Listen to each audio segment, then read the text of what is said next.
Xi a également révélé la liste complète des 24 membres du Politburo, qui pour la première fois en au moins 25 ans ne comprend aucune femme, soulignant le manque de représentation féminine dans les échelons supérieurs du parti. Les 4 nouveaux visages du comité permanent de 7 membres du Politburo sont tous des alliés et protégés de longue date de Xi, Li Qiang, Cai Qi, Ding Zhexiang et Li Xi. La nouvelle composition lui ouvre la voie pour gouverner pour un 3e mandat avec un minimum de discorde interne, et souligne que l'affinité pour Xi l'emporte sur tout le reste dans le paysage politique actuel de la Chine. Pas de place pour les modérés. Le remaniement radical du comité permanent est intervenu après le départ des principaux dirigeants du parti qui ne faisaient pas partie du cercle restreint de Xi, le Premier ministre Li Keqiang et Wang Yang, chef du principal organe consultatif chinois. Tous deux ont pris leur retraite de la plus haute instance dirigeante bien qu'ils aient un an de moins que l'âge officieux de la retraite du parti de 68 ans et qu'ils soient éligibles pour un autre mandat. Xi, à 69 ans, est un an au-dessus de cette limite informelle. Ce changement a été précisé samedi à la clôture du congrès du parti. Les événements de la journée ont été brièvement interrompus par une scène inattendue lorsque le prédécesseur immédiat de Xi, Hu Jintao, âgé de 79 ans et de santé fragile ces dernières années, a été escorté hors du Grand Palais du Peuple depuis son siège à côté de Xi, pour des raisons qui n'étaient pas immédiatement claires, bien que Hu ait semblé initialement réticent à partir. Hu Chunroi, 59 ans, un vice-premier ministre considéré comme plus dans l'orbite de Li Keqiang et de Lene Hu, se distingue également par son absence de la nouvelle formation du comité permanent annoncée dimanche. Hu Chunroi avait déjà été présenté comme candidat à la haute direction mais n'avait pas été promu du Politburo à son comité permanent au congrès du parti il y a 5 ans. Cette fois-ci, Hu a même abandonné le nouveau Politburo de 24 membres, signe supplémentaire de son avenir politique sombre, et du pouvoir inégalé de Xi. Il manque également un successeur clair à Xi. Les compositions des comités permanents avant l'ère Xi incluaient des membres plus jeunes comme successeurs potentiels. Mais avec le plus jeune membre maintenant âgé de 60 ans, il n'y a pas de nom qui se démarque dans le mélange, un signe potentiel que Xi ne prévoit pas de démissionner de sitôt. L'élimination des rivaux et l'élévation des alliés créent une situation, sans précédent, pour l'organe dirigeant qui dirigera la deuxième économie mondiale, selon Shen Gang, chercheur principal à l'Institut d'Asie de l'Est de l'Université nationale de Singapour. Cette nouvelle formation n'est pas le produit d'un partage du pouvoir ou d'un commerce de chevaux entre différentes factions, mais fondamentalement, c'est le résultat ou la conséquence de l'autorité de Xi, a déclaré Shen. Nous sommes entrés dans une nouvelle ère, car Xi contrôle désormais presque tous les aspects concernant l'élaboration des politiques et la prise de décision, a-t-il déclaré. Nous assistons à une sorte de bureaucratie recentralisée en Chine, qui aura certainement un impact sur la future trajectoire de la politique économique et étrangère de la Chine. Extension du contrôle. Alors que la formation révélée dimanche est le plus haut niveau du Parti communiste, les personnes sélectionnées poursuivront ensuite pour occuper des postes de haut niveau au sein du gouvernement, car des nominations sont faites dans les mois à venir avant une réunion clé de la législature du pays en mars. La nouvelle composition signifie que Xi gagnera également un plus grand contrôle sur tous les aspects de l'État chinois, y compris l'économie, qui est traditionnellement du domaine du Premier ministre, qui dirige son Conseil d'État.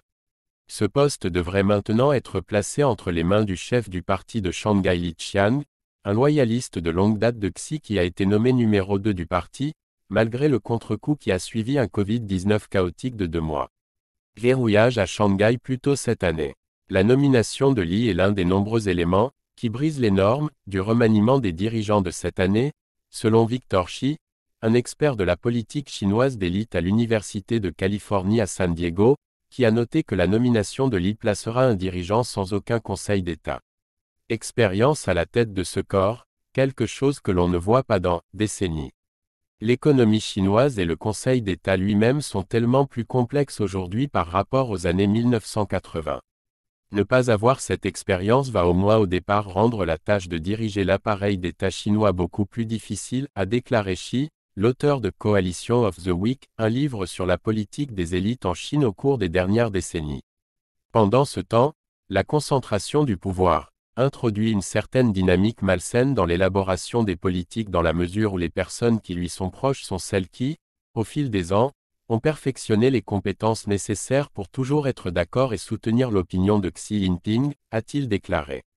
Parmi les autres nouveaux membres figure Cai, 66 ans, chef du parti de Pékin et l'un des confidents les plus fiables de Xi, Li Xi, 66 ans, actuel chef du parti de la province du Guangdong, moteur économique du sud de la Chine, et allié de confiance de Xi, qui devrait superviser l'organisation anti-corruption, et Ding, 60 ans, chef de cabinet et proche collaborateur de Xi.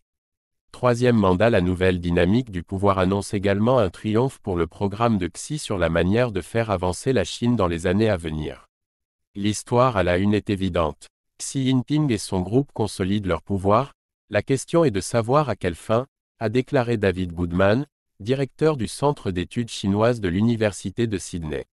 Il a souligné les discussions probables entre les dirigeants ces dernières années sur la manière de faire progresser le développement économique, y compris la mesure dans laquelle la Chine dispose d'un secteur public et privé et le débat sur les besoins économiques immédiats par rapport à la prospérité commune, une vision pour réduire l'écart de richesse de la Chine. Ce que je retiens de cette conférence, c'est l'accent mis sur la prospérité commune, qui est désormais inscrite dans la constitution du parti, a déclaré Goodman. En plus du départ de Li et Wang, qui sont associés à la faction très diminuée de la Ligue de la jeunesse communiste soutenue par Hu Jintao, d'autres qui sont connus pour une position plus favorable au marché comme les responsables des finances Liu He, Yi Gang et Guo Shuqing, ne font plus non plus partie de l'élite du parti, qui compte 205 membres au comité central. La survie du membre du comité central Wang Yi, 69 ans, indique également un soutien à la politique étrangère agressive de la Chine. Mais malgré l'emprise sans précédent de Xi sur le pouvoir, il n'aura pas nécessairement une voie facile devant lui, compte tenu des défis économiques nationaux et des relations internationales tendues, problème auquel Xi a fait allusion dans un discours d'ouverture au congrès du parti dimanche dernier. Le monde est aujourd'hui confronté à des défis sans précédent, a déclaré Xi dimanche aux journalistes, après avoir présenté sa nouvelle équipe de direction. Sur la route à venir, peu importe les vents violents, les eaux agitées ou même les tempêtes dangereuses, les gens seront toujours notre soutien le plus solide et notre plus grande confiance, a-t-il déclaré. Un comité permanent empilé de loyalistes peut faire de l'organe supérieur, une équipe all-Chismen, mais cela ne signifie pas nécessairement que Xi deviendra un chef suprême omnipotent et pourra tout faire, a déclaré Yang Zhang, professeur adjoint à l'université américaine. École de service international. Son pouvoir illimité sera limité par sa capacité limitée et son énergie décroissante à mesure qu'il vieillit, a-t-il déclaré. Pendant ce temps, les propres associés de Xi se diviseront eux-mêmes en différents blocs et se disputeront le pouvoir, tandis que le contrôle total de Xi signifie également que son équipe sera entièrement responsable de toute erreur politique et pourrait provoquer une réaction internationale plus forte de la part des pays occidentaux dirigés par les États-Unis, selon Zhang. Tous ces scénarios rendront son troisième, et peut-être quatrième, mandat pas aussi facile que prévu, a-t-il déclaré.